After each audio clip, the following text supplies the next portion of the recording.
بسم اللہ الرحمن الرحیم ان الحمد للہ نحمده ونستعینه ونستغفره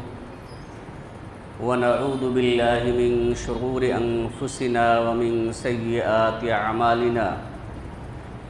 من يهده اللہ فلا مضل له ومن يضلل فلا هادی له وأشهد أن لا إله إلا الله وحده لا شريك له وأشهد أن محمدًا عبده ورسوله يا أيها الذين آمنوا اتقوا الله حق تقاته ولا تموتن إلا وأنتم مسلمون يا أيها الناس اتقوا ربكم الذي خلقكم من نفس واحدة وخلق منها زوجها وبث منهما رجالا كثيرا ونساء واتقوا الله الذي تساءلون به والأرحام إن الله كان عليكم رقيبا يا أيها الذين آمنوا اتقوا الله وقولوا قولا سديدا يصلح لكم أعمالكم ويغفر لكم ذنوبكم ومن يطع الله ورسوله فقد فاز فوزا عظيما أما بعد فإن خير الحديث كتاب الله وخير الهدي هدي محمد صلى الله عليه وسلم وشر الأمور محدثاتها وكل محدثة بدعة وكل بدعة ضلالة وكل ضلالة في النار وقال رسول الله صلى الله عليه وسلم إن أمتي يأتون يوم القيامة غرا محجلين من أثر الوضوء فمن استطاع منكم أن يطيل غرته فليفعل رواه مسلم۔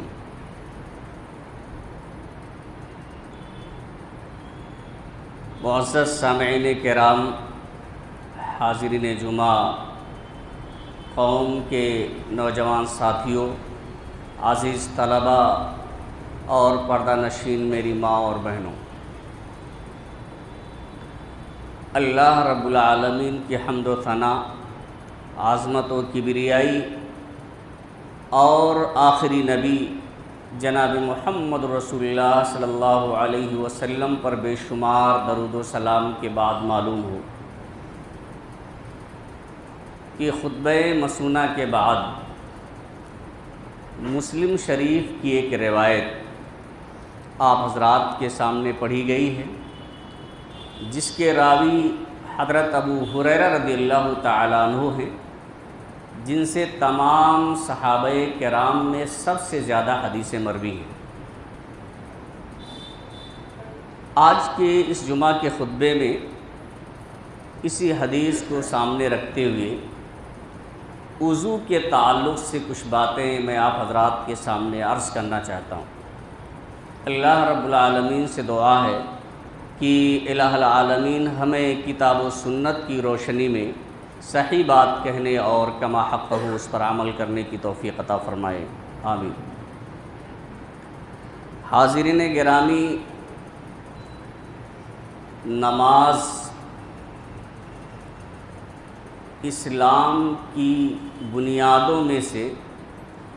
ایک اہم بنیاد ہے، ایک اہم رکن ہے، اور اس کی صحت کے لیے، نماز کے درست ہونے کے لیے وضو شرط ہے۔ یعنی کوئی شخص اگر وضو ہی نہ کرے، بغیر وضو کے آ کر بہت ہی خلوص کے ساتھ اگر نماز ادا کرے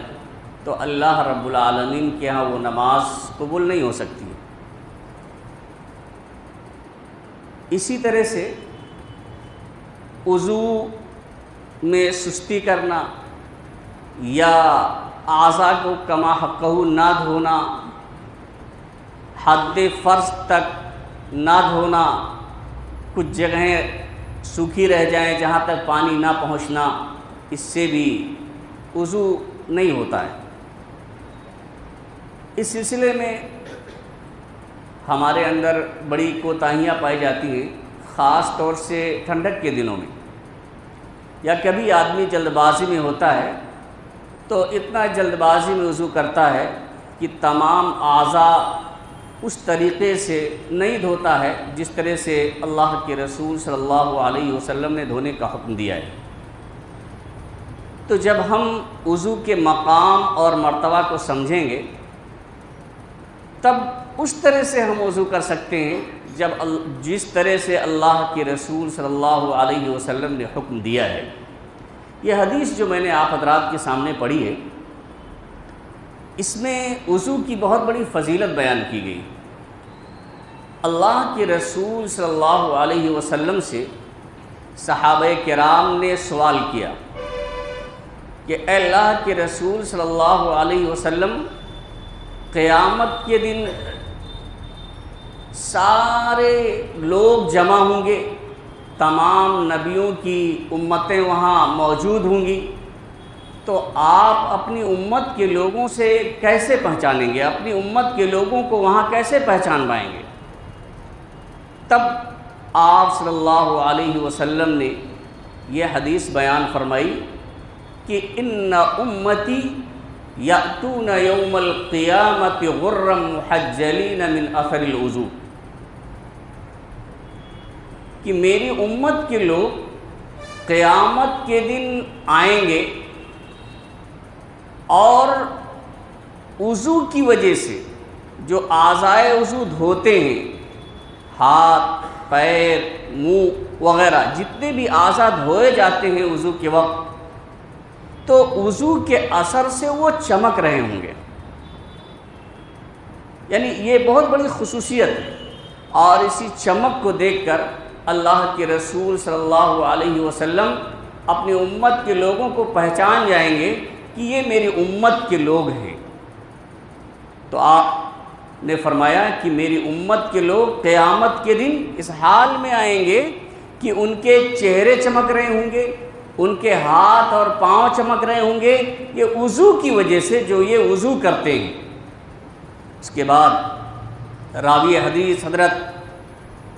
ابو ہریرہ رضی اللہ تعالیٰ عنہ کہتے ہیں کہ فَمَنِ اسْتَطَاعَ مِنْكُمْ أَنْ يُطِيلَ غُرَّةً فَلْيَفْعَلْ، جو شخص اپنی چمک کو بڑھانا چاہتا ہے، کیونکہ قیامت کے دن اس وضو کی وجہ سے لوگوں کے یعنی امت محمدیہ کی یہ خصوصیت ہے کہ ان کے اعضاء چمک رہے ہوں گے، تو اگر کوئی شخص اپنی چمک کو اور اس روشنی کو بڑھانا چاہے تو وہ ایسا کرے۔ اس کا مطلب یہ ہے کہ حد فرض سے زیادہ دھو لیا جائے، جیسے ہاتھ کوہنی تک دھونے کا حکم ہے تو کوہنی سے بڑھا کر دھو لیا جائے، پیر ٹخنے تک دھونے کا حکم ہے تو پڈلی تک دھو لیا جائے۔ حضرت ابو ہریرہ رضی اللہ تعالیٰ عنہ ایسے ہی کیا کرتے تھے۔ تو جتنا ضروری ہے دھونا اس سے بڑھا کر دھویا جائے تو اس کی چمک مزید بڑھ جائے گی۔ اور اس کا ایک مفہوم یہ بھی ہے کہ وضو ہونے کے باوجود ایک شخص باوضو ہے، اس کا وضو ٹوٹا نہیں ہے، نماز کا وقت ہو گیا ہے، مؤذن نے حی علی الصلاۃ اور حی علی الفلاح کی ندا دی ہے، آواز دے دی ہے، باوضو ہے، لیکن باوضو ہونے کے باوجود بھی وہ دوبارہ وضو کر کے اگر آئے نماز کی ادائیگی کرے تو یہ اس کا مفہوم ہے کہ باوضو ہونے کے باوجود بھی وضو کر لیں۔ یعنی اگر وضو دوبارہ نہیں کرتا ہے تو اس کی نماز میں کوئی کمی نہیں ہوگی، کوئی نقص نہیں رہ جائے گا، اس لیے کہ وہ پہلے سے ہی باوضو ہے، لیکن اگر باوضو ہونے کے باوجود بھی وضو کر لے تو اس سے اس کی چمک بڑھ جائے گی۔ اسی طرح سے ایک تیسرا اس کا مفہوم یہ ہے کہ ہر وقت باوضو رہا جائے، یعنی باوضو رہنے کی کوشش کی جائے۔ اسی طرح سے اس کے علاوہ بھی فضیلتیں بیان کی گئی ہیں کہ وضو کرنے سے انسان کے گناہ جھڑ جاتے ہیں۔ نماز ابھی باقی ہے، بندہ جب وضو کرتا ہے تو وضو کرنے ہی سے اس کے گناہ جھڑ جاتے ہیں۔ حضرت عثمان بن عفان رضی اللہ تعالیٰ عنہ کہتے ہیں کہ ایک مرتبہ عثمان بن عفان رضی اللہ تعالیٰ عنہ نے وضو کے لیے پانی منگایا اور جس طرح سے وضو کیا جاتا ہے مکمل وضو کیا، اور اس کے بعد کہا کہ رأیت رسول اللہ صلی اللہ علیہ وسلم توضأ مثل وضوء ھذا، کہ میں نے اللہ کے رسول صلی اللہ علیہ وسلم کو ایسے ہی وضو کرتے ہوئے دیکھا ہے۔ یعنی خود عثمان بن عفان رضی اللہ تعالیٰ عنہ نے وضو کیا اور کرنے کے بعد یہ کہا کہ میں نے اللہ کے رسول صلی اللہ علیہ وسلم کو ایسے ہی وضو کرتے ہوئے دیکھا ہے۔ اس کے بعد کہتے ہیں کہ پھر اللہ کے رسول صلی اللہ علیہ وسلم نے فرمایا ہے کہ من توضأ ھکذا، کہ جو شخص اس طرح سے وضو کرے گا تو غفر لہ ما تقدم من ذنبہ، تو اس کے گزرے ہوئے گناہ معاف ہو جائیں گے۔ لیکن یہاں ایک بات واضح رہے کہ جہاں بھی اعمال کی وجہ سے، نیکیوں کی وجہ سے، اچھے کام کی وجہ سے گناہوں کے مٹانے کا ذکر ہے، گناہوں کے معاف کر دینے کا ذکر ہے، وہاں صغیرہ گناہ ہوتے ہیں، چھوٹے چھوٹے گناہ ہوتے ہیں، اور کبیرہ گناہوں کے لیے توبہ شرط ہے۔ تو اللہ کے رسول صلی اللہ علیہ وسلم نے فرمایا کہ جو شخص اس طرح سے وضو کرے گا تو غفر لہ ما تقدم من ذنبہ، اس کے سارے گزرے ہوئے گناہ معاف کر دیے جائیں گے۔ وَكَانَتْ صَلَاتُهُ وَمَشْيُهُ إِلَى الْمَسْجِدِ نَافِلَةً، اور وضو کرنے کے بعد، یعنی اس وقت جب اس نے وضو کر لیا تو اللہ تعالیٰ اس کے گزرے ہوئے گناہوں کو معاف کر دیتا ہے، اور اس کے بعد جو مسجد تک وہ چل کے جاتا ہے اور اس کے بعد نماز کی ادائیگی کرتا ہے تو اس کے عوض میں اللہ رب العالمین اسے نفل نماز پڑھنے کا اجر عطا فرما دیتا ہے۔ آپ بتائیے کتنا زیادہ وضو کرنے کا اجر و ثواب ہے۔ بلکہ ایک روایت کے اندر راوی حدیث عثمان بن عفان رضی اللہ تعالیٰ عنہ وہی ہیں کہ اللہ کے رسول صلی اللہ علیہ وسلم نے فرمایا من توضأ فاحسن الوضو، جس نے وضو کیا اور اچھی طریقے سے وضو کیا، ایسا نہیں کہ کچھ حصہ دھویا، کچھ باقی رہ گیا، کچھ جگہوں پر پانی پہنچا اور کہیں نہیں پانی پہنچا، یعنی مکمل طریقے سے اچھی طریقے سے وضو کیا تو خرجت خطایاہ من جسدی، تو اس کے گناہ اس کے جسم سے جھڑ جاتے ہیں، حتی تخرج من تحت اظفارہ، یہاں تک کہ اس کے ناخنوں کے نیچے سے اس کے گناہ جھڑ جاتے ہیں۔ بلکہ مسلم شریف کی ایک لمبی روایت میں ہے اور دوسری حدیث کی کتابوں میں ہے کہ اللہ کے رسول صلی اللہ علیہ وسلم نے بڑی وضاحت کے ساتھ یہ بیان فرمایا کہ جب آدمی منہ دھوتا ہے تو اس کے گناہ پانی کے ساتھ آنکھ کے پلکوں کے ذریعہ سے جھڑ جاتے ہیں، جب ہاتھ دھوتا ہے تو اس کے ناخن کے ذریعہ پانی کے ساتھ ساتھ گناہ جھڑ جاتے ہیں، سر کا مسح کرتا ہے تو اسی طرح سے اس کے گناہ جھڑ جاتے ہیں، پیر دھوتا ہے تو پیر کے ناخنوں کے راستے سے اس کے گناہ جھڑ جاتے ہیں۔ اللہ کے رسول صلی اللہ علیہ وسلم نے بیان فرمایا، یعنی گناہ جھڑ جاتے ہیں۔ اسی طرح سے گناہ جھڑنے کے ساتھ ساتھ، گناہوں کو معاف کر دینے کے ساتھ ساتھ اللہ رب العالمین مومن کے درجات کو بھی بلند کرتا ہے، یعنی وضو کرنے سے اللہ رب العالمین مومنوں کے درجات کو بھی بلند فرماتا ہے۔ راوی حدیث حضرت ابو ہریرہ رضی اللہ تعالیٰ عنہ کہتے ہیں کہ اللہ کے رسول صلی اللہ علیہ وسلم نے فرمایا الا ادلکم علی ما یمحو اللہ بہ الخطایا ویرفع بہ الدرجات۔ اللہ کے رسول صلی اللہ علیہ وسلم صحابہ کرام سے کہتے ہیں کہ کیا میں تمہاری رہنمائی ایسے عمل کی طرف نہ کر دوں، ایسی چیز میں تمہیں نہ بتلا دوں جس کے ذریعہ اللہ تبارک و تعالی گناہوں کو مٹا دے گا، اور اس عمل کے ذریعہ اللہ رب العالمین تمہارے درجات کو بلند فرمائے گا؟ تو صحابہ کرام نے کہا بلا یا رسول اللہ، اللہ کے رسول صلی اللہ علیہ وسلم کیوں نہیں، یعنی آپ ہمیں ایسا عمل بتائیے۔ تو آپ صلی اللہ علیہ وسلم نے اس موقع پہ فرمایا اسباغ الوضوء علی المکارہ، ناگواریوں کے باوجود مکمل طریقے سے وضو کرنا، مکمل طریقے سے وضو کرنا، جسے اسباغ وضو عربی میں کہا جاتا ہے، یعنی ہر عضو کو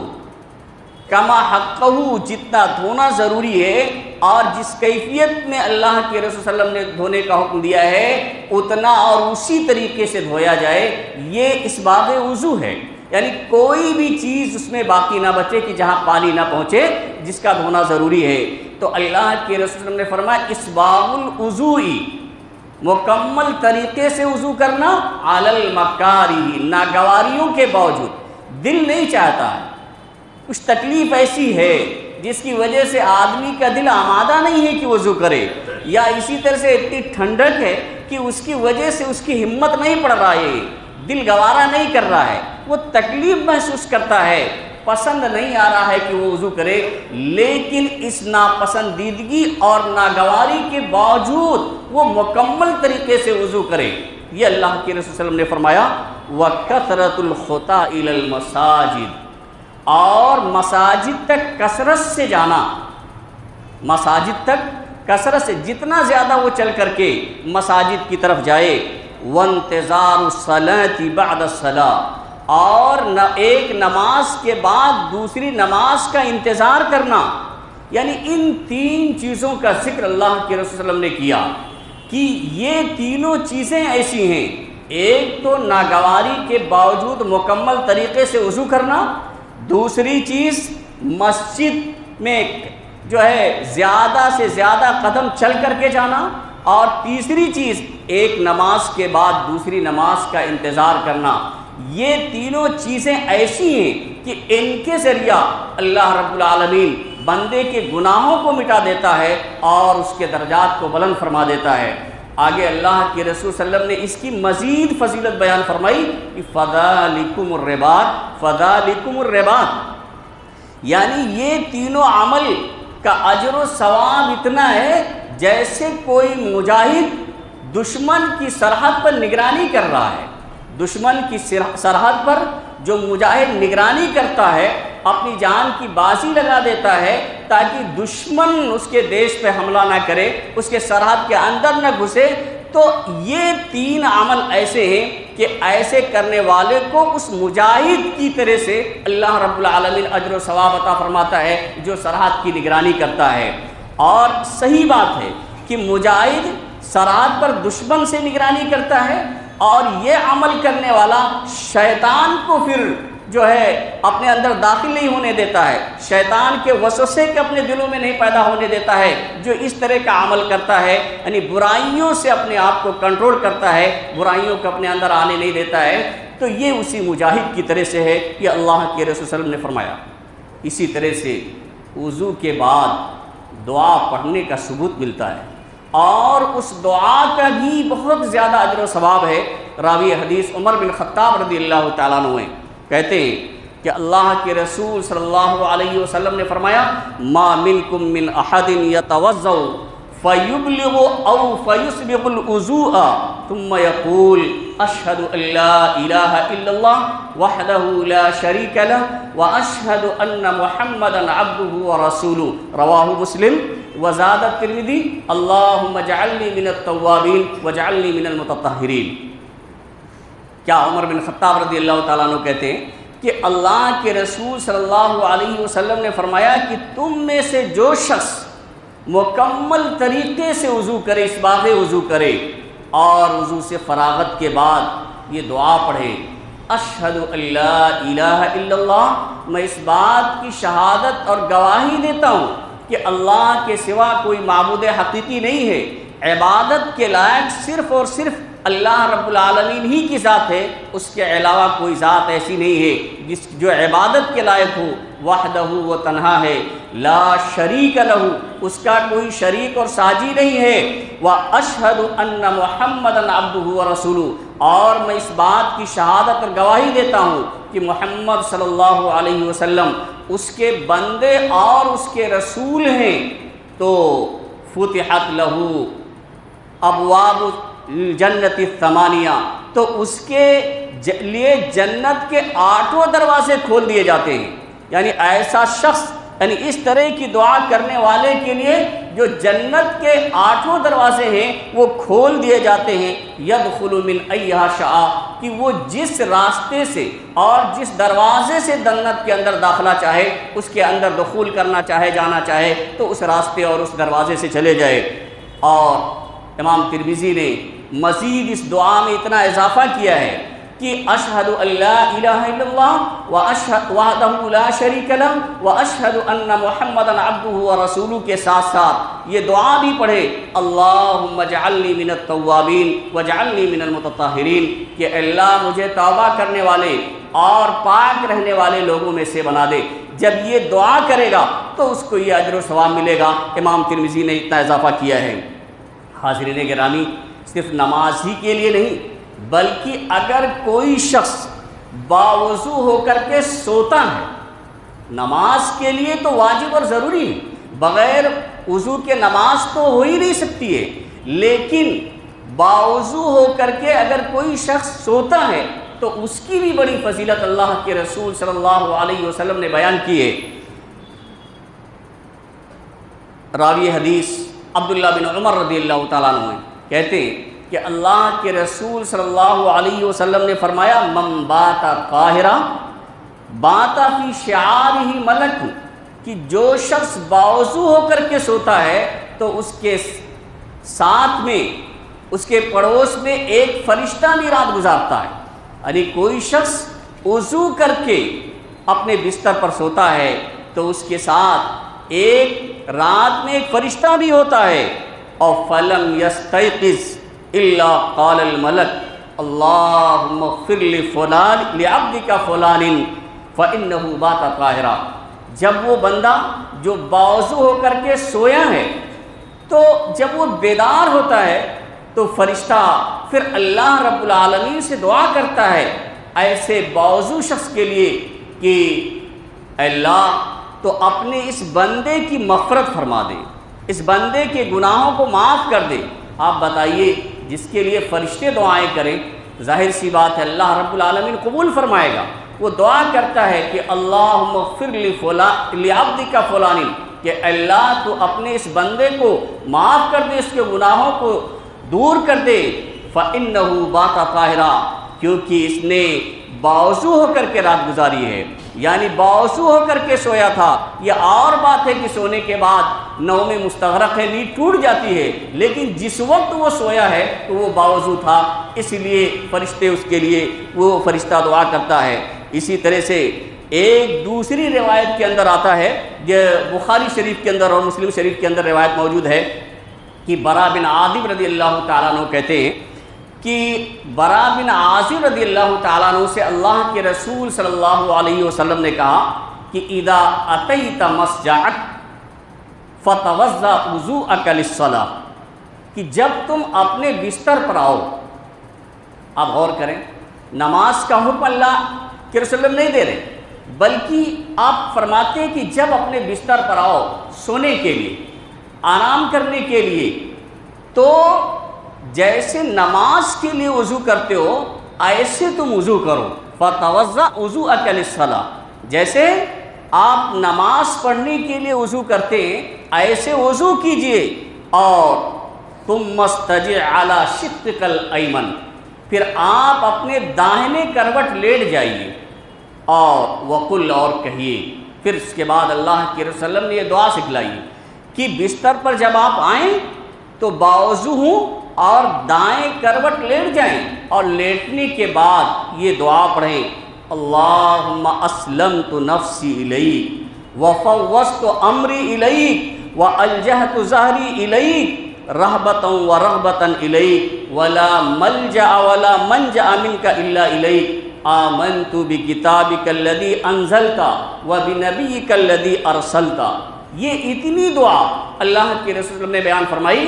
کہ یہ اتنی دعا پڑھیے، 4-5 لائن کی یہ دعا ہے، بہت لمبی نہیں ہے، ہر شخص کو اسے یاد کرنا چاہیے۔ کتنا بڑا اجر و ثواب ہے۔ آگے اللہ کے رسول فرماتے ہیں کہ پھر باوضو ہو کر کے دائیں کروٹ لیٹ کر یہ دعا پڑھیے فَإِن مُتَّ، اگر تمہارا اس رات میں انتقال ہو جائے، اتفاق سے تمہاری وفات ہو جائے، تو اللہ کے رسول صلی اللہ علیہ وسلم اپنی زبان مبارک سے فرماتے ہیں کہ مُتَّ علی الفطرہ، فطرت اسلام پر وفات ہوگی، یعنی دین اسلام پر آپ کی وفات ہوگی۔ اور فَجْعَلْهُنَّ آخِرَ مَا تَقُولُ، اس کے بعد آپ صلی اللہ علیہ وسلم نے یہ بھی فرمایا کہ رات کا آخری آپ کا قول، آخری آپ کی بات یہی ہو، یہی بنائیے، یعنی رات میں جب بھی سونے کا ارادہ کریں تو سونے سے پہلے جو آخری جملے آپ کے ہوں، آخری بات جو آپ کی ہو، وہ یہی کلمات ہوں جو اللہ کے رسول صلی اللہ علیہ وسلم نے سکھلائے ہیں۔ تو سامعین کرام، صرف نماز ہی کے لیے وضو کی فضیلت نہیں ہے، بلکہ نماز کے علاوہ سونے سے پہلے وضو کرنے کی یہ فضیلتیں اللہ کے رسول صلی اللہ علیہ وسلم نے بیان فرمائی ہیں۔ اور وضو کی حکمت کیا ہے، 1-2 منٹ کے اندر میں وضو کی حکمت کے بارے میں ایک حدیث آپ کے سامنے ذکر کر دیتا ہوں۔ دیکھیے وضو کیوں ضروری ہے؟ وضو کرنے والا خالص نماز کے لیے تیار ہو جاتا ہے۔ جب مؤذن اسے نماز کے لیے پکارتا ہے، کامیابی کے لیے بلاتا ہے، اور ایک آدمی اپنا کاروبار چھوڑ کر کے وضو کے لیے آتا ہے تو وہ خالص نماز کے لیے تیار ہو جاتا ہے۔ بھائی ابھی تک وہ دوسری مشغولیات میں تھا، دوسری چیزوں میں وہ مشغول تھا،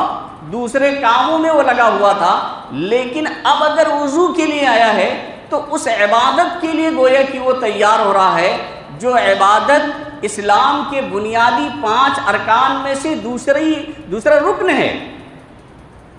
اور جان بوجھ کر کوئی اس کا تارک ہے تو وہ دائرے اسلام سے خارج ہوتا ہے۔ تو اس عبادت کے لیے خالص طور سے وہ تیار ہو جاتا ہے۔ ایک چیز تو یہ ہے، اور آدمی کا ذہن دنیاوی مشغولیات کو ترک کر کے ادائے صلاۃ کی طرف بالکل متوجہ ہو جاتا ہے۔ ایک تو یہ ہے، اس کے علاوہ طبی بھی فائدہ ہے کہ انسان کے اندر کمزوری ہے، سستی ہے، نقاہت ہے، تو وہ سستی اور کمزوری بھی دور ہو جاتی ہے۔ یعنی وضو ایسا عمل ہے جس کے کر لینے سے انسان کے اندر تھوڑی بہت اگر سستی بھی ہے، کام میں مشغول ہے یا لیٹا ہوا ہے، آرام کر رہا ہے، اب تھوڑی سی سستی اس کے اندر آ گئی ہے، تو وہ سستی بھی اس سے دور ہو جاتی ہے۔ اس سلسلے میں آپ کے سامنے ایک روایت ذکر کرتا ہوں جو مسلم شریف کی ہے۔ حضرت ابو سعید خدری رضی اللہ تعالیٰ عنہ کہتے ہیں، حدیث کے الفاظ ہیں، عن ابی سعید الخدری رضی اللہ تعالیٰ عنہ قال قال رسول اللہ صلی اللہ علیہ وسلم اذا اتی احدکم اہلہ ثم اراد ان یعود فلیتوضأ بینہما وضوءا۔ اس حدیث میں اللہ کے رسول صلی اللہ علیہ وسلم نے میاں بیوی کے تعلقات کے تعلق سے ذکر فرمایا ہے۔ ابو سعید خدری رضی اللہ تعالیٰ عنہ کہتے ہیں کہ اللہ کے رسول صلی اللہ علیہ وسلم نے فرمایا کہ اذا اتی احدکم اہلہ، جب تم میں سے کوئی شخص اپنی بیوی سے ہم بستری کرے، یعنی وہ خاص عمل کرے، ثم اراد ان یعود، اور اس کے بعد پھر دوبارہ اس کے ساتھ ہم بستری کرنے کا ارادہ کرے، دوبارہ اس سے لطف اندوز ہونا چاہے، تو فَلْيَتَوَضَّأْ بَيْنَهُمَا وضوءا، تو ان دونوں کے درمیان وضو کر لیں۔ آپ اس حدیث پہ غور کریں گے، یعنی انسان اپنی بیوی سے ایک مرتبہ ہم بستر ہو گیا، لطف اندوز ہوا، اور پھر آرام کرنے کے بعد دوبارہ اگر اس کے ساتھ قربت اختیار کرنا چاہتا ہے تو اللہ کے رسول صلی اللہ علیہ وسلم فرماتے ہیں فَلْيَتَوَضَّأْ بَيْنَهُمَا وضوءا، تو دونوں کے درمیان، یعنی پہلی ہم بستری اور دوسرے کے درمیان وضو کر لے۔ یہ آپ صلی اللہ علیہ وسلم نے حکم دیا۔ یہاں تو اس بات کی صراحت نہیں ہے کیوں، لیکن ایک دوسری روایت ہے جسے حاکم نے اضافہ کیا ہے فَإِنَّهُ أَنشَطُ لِلْعَوْدِ، کیونکہ وضو کی یہ خاصیت ہے کہ یہ تازگی پیدا کر دیتی ہے، طاقت انسان کے اندر پیدا کر دیتی ہے، یعنی دوبارہ نہ اس عمل پر زیادہ نشیط بنا دے گی۔ تو اس سے معلوم ہوتا ہے کہ وضو سے جہاں آدمی عبادت کے لیے، نماز کے لیے تیار ہو جاتا ہے، تمام چیزوں سے کٹ کر کے وہ نماز پر اس کا ذہن بالکل آمادہ ہو جاتا ہے، وہیں وضو سے وہ چاق و چوبند بھی ہو جاتا ہے، وہ نشید بھی ہو جاتا ہے۔ بتائیے اس موقع پر اللہ کے رسول صلی اللہ علیہ وسلم نے حکم دیا، جبکہ ابھی وہ غسل بھی نہیں کیا ہے، لیکن اس کے باوجود اللہ کے رسول صلی اللہ علیہ وسلم نے حکم دیا کہ اس موقع پر بھی آپ وضو کر لیں اور اس سے آپ کے اندر چستی اور نشاط پیدا ہو جائے گی۔ تو سامعین کرام، عرض کرنے کا مقصد یہ ہے کہ وضو کا بڑا اونچا مقام ہے، اس کے بغیر نماز نہیں ہوتی ہے، اس کی بڑی فضیلتیں ہیں۔ ہمیں اور آپ کو وضو کے سلسلے میں لاپرواہی نہیں کرنی چاہیے۔ تھوڑی بھی اور معمولی سی بھی جگہ اگر خشک رہ جاتی ہے تو بہت بڑی وعید ہے۔ اللہ کے رسول صلی اللہ علیہ وسلم نے فرمایا ویل للعقاب من النار، کہ ایڑیوں کے لیے جہنم کے ایک وادی ویل ہے، یعنی جہاں پانی نہیں پہنچتا ہے ایسے آدمی جلد بازی میں کر لیتا ہے، کئی ایڑیاں سوکھی رہ گئی ہیں، کئی انگلیوں کے بیچ میں پانی نہیں پہنچ پا رہا ہے، تو بڑی سخت وعید ہے۔ اس لیے ہمیں اور آپ کو اس باغ وضو کرنا چاہیے اور کوشش کرنا چاہیے کہ باوضو ہو کر کے رات میں ہم آرام کریں۔ اللہ رب العالمین سے دعا ہے کہ الہ العالمین ہمیں وضو کی فضیلت، اس کی اہمیت کو سمجھنے کی توفیق عطا فرمائے، اور جس طرح سے اللہ کے رسول صلی اللہ علیہ وسلم نے ہمیں اس عبادت کے کرنے کا حکم دیا ہے اس طرح ہمیں کرنے کی توفیق عطا فرمائے۔ الہ العالمین ہم میں جو پریشان حال ہیں ان کی پریشانیوں کو تو دور فرما دے، جو لوگ بیمار ہیں انہیں شفائے کامل و عاجل عطا فرما، جو لوگ مقروض ہیں انہیں قرض کی ادائیگی کی توفیق عطا فرما۔ بارک اللہ لنا ولکم فی القرآن العظیم ونفعنا وإیاکم بالآیات والذکر الحکیم، انہ تعالی جواد کریم ملک الرؤوف الرحیم۔